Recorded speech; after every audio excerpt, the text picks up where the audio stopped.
Ito ang mga babaeng masarap mahalin. Boys, makinig kayong mabuti, okay? Number 1, tupakin pero malambing. I think, no, for me, natural naman siguro yung pagkatupakin nila, no? Kumbaga ba, ang pagkatupakin ay inborn na nila yan. Kasi in my whole life, hindi pa ako nakakarinig ng isang babaeng nagmamahal na hindi tupakin. At sure ako dyan na kapag nagmamahal talaga or nagmahal talaga ang isang babae, tupakin talaga sila. Lahat ng babaeng legit na nagmamahal, tupakin talaga sila. At karamihan sa kanila, no, tupakin sila pero malalambing sila. Diba? Kasi dito nila pinapakita yung pagmamahal nila. Kaya sila tinutupak kasi mahal ka nila. Kaya tayo boys, initiative na siguro natin yan, no, na kapag pinapakita nila yung attitude na yan, kumbaga ba kapag tinutupak na sila, kumbaga ba tinutupak na sila sa mga maliliit na bagay, tayo na siguro yung kumbaga umintindi. Tayo na siguro yung umintindi sa kanila. Kasi nga mahal nila tayo. Okay? Ang cute kaya, di ba? Number 2, silosa pero ikaw lang ang mahal. Marami sa atin boys na hindi aware sa ganitong mga bagay when it comes to relationship or when it comes to our girlfriend or mga jowa nating babae. Marami sa atin boys na hindi aware sa ganitong mga bagay. I am pretty sure boys, pag ganito ang jowa mo or ganito yung girlfriend mo, nako, ingatan nyo sila. Oo, magsiselos yan pero hindi yan maghahanap ng iba. Talagang ikaw lang yung mahal niya. For me, no, hindi naman siguro yan magsiselos kapag hindi ka niyan mahal. Diba? Nagsiselos yan kasi mahal ka nga. Diba? Simple. At kabahan ka na. No, makinig kayo sa akin, boys. Kabahan na kayo kapag hindi na nagsiselos yung mga girlfriend nyo. Kasi kaduda-duda na yan. Kapag hinahayaan ka lang yan na gawin lahat yung mga gusto mo, naku boys, kabahan na kayo.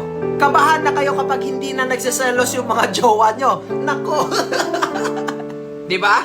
Ang mga gantong klaseng girlfriend, makinig kayo sa akin. Kapag nakahanap ka ng ganitong girlfriend boys, masarap silang mahalin kasi kahit anong selos nila, kahit anong selos at away niyong dalawa, ikaw pa rin yung hahanap-hanapin niya everyday. Naku, sana all. Number 3, matampuhin pero pag sinuyo mo, dobleng pagmamahal ang ipaparamdam niya sa'yo. Kakilig naman to.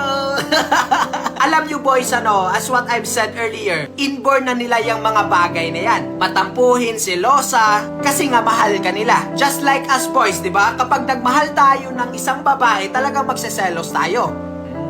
Aminin. Pero kahit ganyan yan sila, matampuhin, selosa, pero yung mga puso nila, authentic at genuine yan, especially kapag nagmahal yan ng totoo. Number 4, masarap mahalin ang babaeng overthinker at maaalahanin. Ilagay natin sa ating mga kukote boys na nag-o-overthink yung mga jowa nyo kasi nga mahal kayo.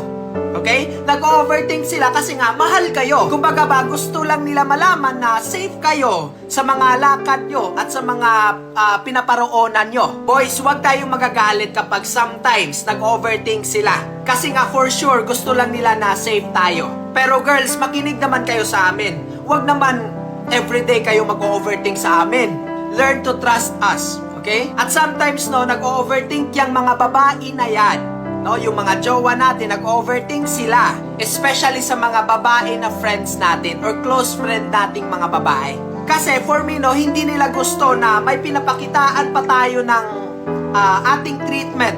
No? Hindi nila gusto na meron pa tayong ibang babae na pinapakitaan sa ating treatment. Kumbaga ba, parang gusto nila na sila lang yung pagtuunan talaga natin ng pansin.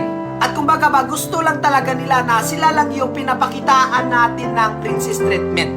Take note boys, hindi yan mag-o-overthink kapag hindi kanya mahal. Nag-o-overthink yan sila just like us na nag-o-overthink tayo minsan kasi mahal nga natin yung babae. Diba? Simple as that. Okay? Number 5, magagalit sila kapag meron kang nagawang mali. Kasi nga sa relasyon, no, makinig kayo sa akin. Sa relasyon, dapat sila talaga ang masusunod, di ba? Di ba girls, aminin nyo na kayo talaga ang masusunod sa isang relasyon. Jesus! Aminin nyo na. Kaya kayo iniwan minsan kasi nga maldita kayo. Kidding. But anyway, for us boys, no, initiative na siguro natin yan na natural na magagalit sila kasi nga mali yung nagawa natin. Di ba? It is very important for the both of us, no, in a relationship, na willing talaga tayong magpapakorek. Na kapag mali ka, willing tayong magpakorek. Okay? Natural magagalit yan kasi mali nga yung nagawa natin. Di ba? At boys, huwag tayo magagalit kapag pinapagalitan nila tayo. Dapat isipin natin na pinapagalitan nila tayo para mag-mature tayo or para mas mature tayo sa relasyon. Ang mali ay dapat i-correct. Okay? Ang mali ay mali. Okay? At dapat ang mali ay i-correct yan. Okay? Kaya boys, kapag ganito talaga yung mga girlfriend nyo, napakasarap nilang mahalin. Okay? Magseselos lang yan, magtatampo lang yan, pero hindi yan maghahanap ng iba. Okay? So, swerte kayo boys kung ganito ang girlfriend nyo. So, dapat itag nyo sila dito para malaman nila na mahal natin sila. Okay? Tag your girlfriend now, boys.